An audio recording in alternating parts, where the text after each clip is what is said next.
Laudate Deum has arrived. Should you be concerned? Find out today on the Prophetic Eye. On October 4th, 2023, Pope Francis dropped another encyclical named Laudate Deum.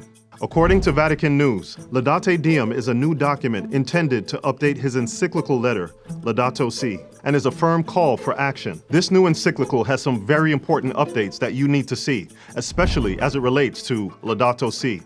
Many of you know what Laudato Si is, but I'm sure that some of you don't. So, let's take a quick stroll down the prophetic memory lane in order to get some context for what you're about to see, which is that these encyclicals are connected to the prophecies of Revelation 13 and 17. On May 24, 2015, a previous encyclical letter was released by Pope Francis, and it influenced and shaped the minds of leaders all around the world. According to Wikipedia, Laudato Si critiques consumerism and irresponsible development, laments environmental degradation and global warming, and calls all people of the world to take swift and unified global action.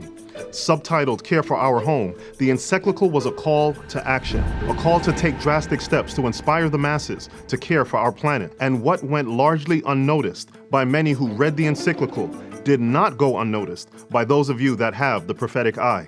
This encyclical included calls for Sunday rest to combat consumerism and to give the planet an opportunity to heal. For those that understand the book of Revelation, you know that the papacy is the first beast of Revelation 13. You know that this beast has a mark, and you know that this beast says that their mark of authority is the supposed power to change the Sabbath from Saturday to Sunday. It's this day that the Pope was promoting in Laudato Si, and it's important to mention that this is also the day that Christian nationalists are promoting to be legislated as a day of rest. In the Pope's latest encyclical, he continues his calls to take care of the planet by saying that 8 years have passed since I published the encyclical letter Laudato Si, when I wanted to share with all of you, my brothers and sisters, of our suffering planet. Yet, with the passage of time, I have realized that our responses have not been adequate, while the world in which we live is collapsing and may be nearing the breaking point. There's a sense of urgency that pours off the pages of the encyclical letter as he talks about his frustration that the world is not moving quickly enough to respond to the calls for action that he made 8 years ago in Laudato Si. Basically, he's saying that despite the international meetings, despite more and more people getting involved in the issue of climate change, in Pope Francis's opinion, it's just not moving fast enough, and the purpose of the new encyclical is to speed things up. So, what, pray tell, is in this new letter that is so urgent? That's what we're going to find out. Let's start in section 3, named The Weakness of International Politics. Pope Francis makes a statement that helps us understand his sense of urgency. In section 34, it says, "For there to be solid and lasting advances, I would insist that preference should be given to multilateral agreements between states." In this context, that word multilateral simply means an agreement between nations. Basically, he is insisting that the governments of the world have more international agreement to push common good policies along faster. Or, as Revelation 17 puts it, he's looking for the nations to have one mind with the ultimate goal that they give their power and strength to the beast. This sentiment is clear from section 35, where he insists that more effective world organizations be equipped with the power to provide for the global common good. He goes on to say, the issue is that they must be endowed with real authority in such a way as to provide for the attainment of certain essential goals.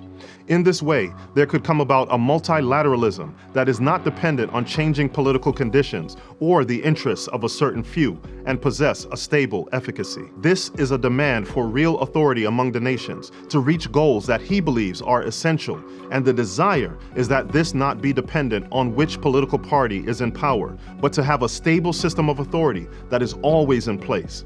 Now, I don't know about you, but this sounds eerily similar to the demands that were made in 2009 by the previous Pope. In 2009, Pope Benedict also wrote an encyclical letter entitled Caritas in Veritate, where he also calls for the nations to have one mind by stating that in the face of the unrelenting growth of global interdependence, there is a strongly felt need, even in the midst of a global recession, for a reform of the United Nations organization, and likewise of the economic institutions and international finance, so that the concept of the family of nations can acquire real teeth.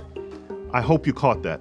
Here it is that we're talking about a nation, represented as a beast, calling for a new order among the nations and stating that the concept of the family of nations can acquire real teeth. You can't make this up.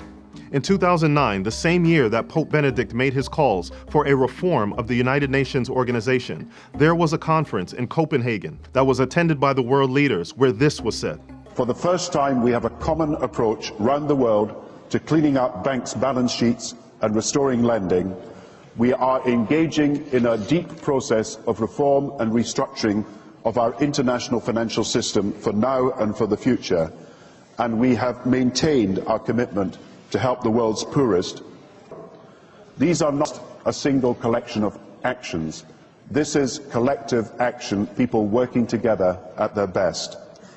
I think a new world order is emerging, and with it the foundations of a new and progressive era of international cooperation, a more open and a fairer global society. Essentially, they were trying to answer the call to develop this new world order among the nations, but it didn't happen how they wanted it to. This is probably why Pope Francis stated that some of these conferences were failures, like that of Copenhagen 2009. I don't know about you, but I can feel the frustration. And in my opinion, that frustration is fully expressed in Laudate Deum as it relates to the recent COVID-19 pandemic, when he says that it continues to be regrettable that global crises are being squandered when they could be the occasions to bring about beneficial changes. This is what happened in the 2007 to 2008 financial crisis and again in the COVID-19 crisis. For the actual strategies developed worldwide in wake of those crises fostered greater individualism, less integration, and increased freedom for the truly powerful.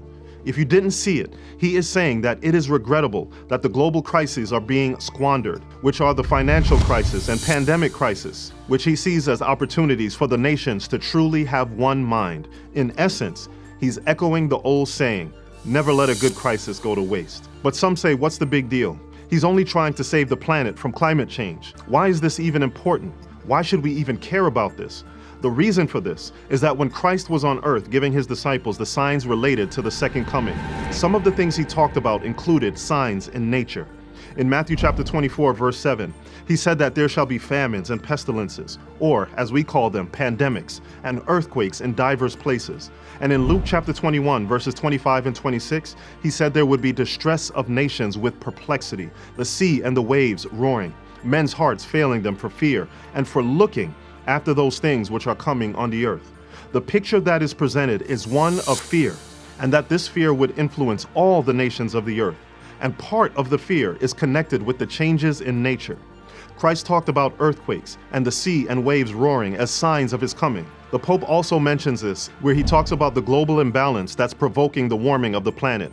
He goes on to say that it's causing droughts and floods, the dried up lakes, communities swept away by seaquakes. And there's the word, seaquakes, a combination of earthquakes and the sea and the waves roaring. I believe that Jesus chose his words very carefully, and now there's something that I need you to see. So if you haven't been paying attention, please pay attention to what I'm about to show you.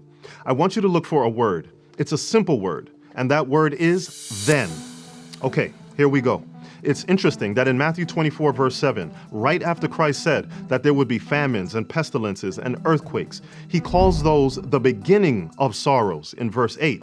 And in verse 9, he uses the word then. Then shall they deliver you up to be afflicted, and shall kill you, and ye shall be hated of all nations for my name's sake. What we see here is being hated of all nations, or I could say international hatred. Let's go on. Over in Luke 21, after we see the sea and waves roaring, according to Luke, men's hearts would fail them for fear as the result of the changes in nature. Jesus continues and says, then shall they see the Son of Man coming in a cloud with power and great glory. Do you see it? Earthquakes, the sea and the waves roaring, or as Laudate Deum puts it, seaquakes. Men's hearts all around the world fail them for fear of the future. Then God's people are delivered up for affliction. Then Jesus returns. Is it possible that Jesus is saying that persecution is going to follow an increase in famines and pestilences, or as we call them, pandemics, an increase in earthquakes and the sea and the waves roaring, and people's fear related to what is coming on the earth as a result of these things? Or, in other words, the future of the planet? I think so. And you can find this same sentiment expressed in the book The Great Controversy, which says, in accidents and calamities by sea and by land, in great conflagrations, in fierce tornadoes and terrific hailstorms, in tempests, floods, cyclones, tidal waves and earthquakes, in every place and in 1,000 forms, Satan is exercising his power. He sweeps away the ripening harvest, and famine and distress follow. He imparts to the air a deadly taint, and thousands perish by the pestilence. These visitations are to become more and more frequent and disastrous. Let's pause for a moment. Everything that Christ mentioned is mentioned in the statement that we just read. Dare I say that the statement from the Spirit of Prophecy is like a magnifying glass for what is written in the Bible? But I digress. Let's get back to the statement to see if it lines up with what Jesus said about persecution following on the heels of the distress of nations. Ellen White does the same thing that Jesus did by using the word then. She says, and then the great deceiver will persuade men that those who serve God are causing these evils. The class that have provoked the displeasure of heaven will charge all their troubles upon those whose obedience to God's commandments is a perpetual reproof to transgressors. It will be declared that men are offending God by the violation of the Sunday Sabbath, that this sin has brought calamities which will not cease until Sunday observance shall be strictly enforced. And there's your link. The climate change crisis will eventually lead to a then, and that then will be calls to return to God so that He can fix things. This is how it's always been. Humanity sees things happening in nature, they get afraid, and then they try to get back to God. The same thing happened in the days of Elijah the prophet, when God sent a famine. But instead of going back to the true God, the people turned to Baal. They believed that Elijah and the other prophets of God were the problem, and so they persecuted them in an attempt to try to appease the gods. And the same thing is going to happen again. The signs in nature, the decline in morality that we continue to talk about, all of these things are going to come together, and the people will demand that we get back to God, and they will try to get back to God by demanding that people honor Sunday as the Lord's day.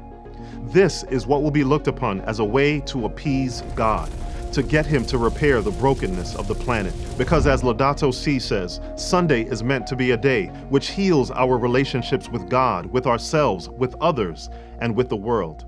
For now, it may look like it's the non-religious that are pushing for this agenda for worldwide cooperation, but make no mistake about it, this movement will eventually be taken over by the leading Protestant churches right here in America, as this issue at the end of time will be related to worship, and the signs and wonders that Jesus mentions in Matthew 24, and the miracles that John mentions in Revelation 13 will catapult the Protestant churches of America to lead out in bringing the world to form an image to the beast. What we are seeing right now is that the groundwork is being laid by Satan to bring the world together, only for them to have one mind and to give their power over to the papacy at the demand of Protestant America that will say to them that dwell on the earth that they should make an image to the beast. We saw the coming together in response to Laudate Deum. The encyclical was swiftly embraced by world leaders, and you can see this by the increasing interest in international gatherings like the COP27 meetings that took place in 2022. The COP meetings have been taking place for many years, but in my opinion, the 2022 meetings took on a religious energy, with people from various religions coming together, some in response to the Pope's rallying call and viral YouTube video that was released shortly before the meetings. We covered this in a docuseries in 2022, where we laid out the decades-long process of the climate change agenda and how it will play a major role in uniting the nations of the world as laid out in Revelation 17. We even highlighted the cartoon that arguably shaped the minds of many today. I highly suggest you binge watch that series. If people can binge watch entire seasons of Netflix shows, then it might be a good idea to binge watch a prophecy series. You'll find the links in the description below. It's been 8 years since the release of Laudate Deum, and Pope Francis has clearly felt the need to release another call to action. Now, what about us? Are we hearing the voice of God calling us to action? That action is not just looking at videos like this and talking about what's going on in the world. The true action is to ask ourselves, have we given our lives to Christ? Are we seeking daily to begin or to continue to develop a relationship with a God that wants us to know the times but more importantly, wants us to know the Savior. Earlier in this video, we took a look at some thens, and the most important then was the one we saw in Luke chapter 21, verse 27 and 28, which says, "And then shall they see the Son of Man coming in a cloud with power and great glory. And when these things begin to come to pass, then look up and lift up your heads, for your redemption draweth nigh." Today, we can have assurance of that redemption, assurance that our past sins have been forgiven, and assurance that God can give us power to live a godly life. Today, I want to invite you to take hold of that redemption by faith as we continue to seek to know the times and, more importantly, to know the Savior. God bless, and please remember to keep the prophetic eye.